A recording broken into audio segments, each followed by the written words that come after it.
Amazing. When I worked with Nicholas on Ghost Rider, it was a big American popcorn movie, and I thought, oh, I had fun, but I thought I want to work with him on something, small, independent, dark. And then this film came around, and I was like, yes. And I love Werner Herzog, so it was an easy decision. And what do you like the most about your character, Frankie?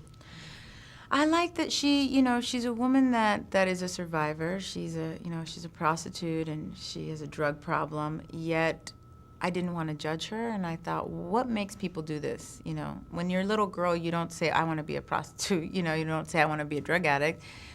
So when does that happen? When does somebody's life turn?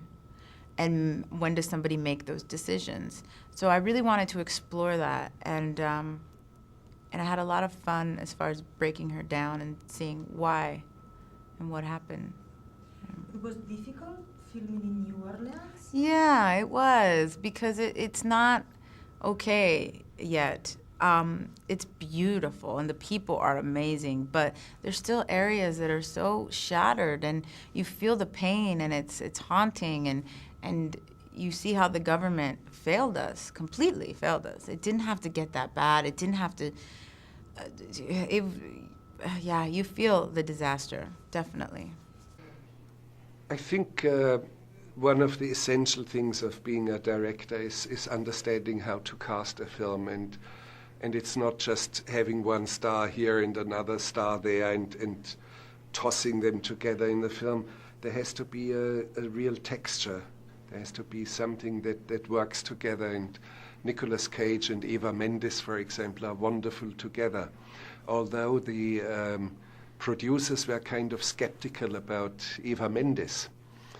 And I fought for her because I had the feeling not only was she extraordinary, beautiful, and had a strong presence on a screen, she would be perfect together with Nicolas Cage. And then half a year later, when she was named the most erotic woman on this planet, they all said, what a wonderful idea we had. Yeah. So anyway, but it's not only Nicolas Cage and Eva Mendes. When you look at all the other parts, Val Kilmer, Exhibit, Brad Dourif, Jennifer Coolidge, just anyone in the film is at his or her best. And that's my work. Otherwise, I should work in a bank or something. It was difficult to maintain an equal level of professionality, of intensity for the screen, and that's where you have to bring both crew that is not visible and the actors into a level of intensity. So.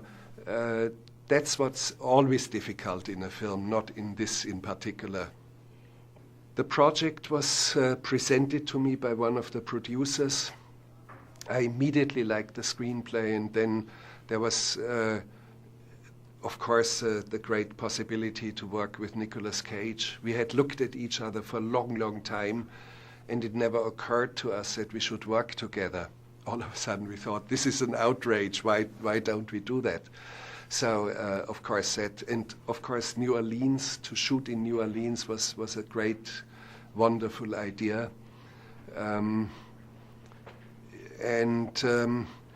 You see, the whole project came very quickly. I had very few weeks of pre-production.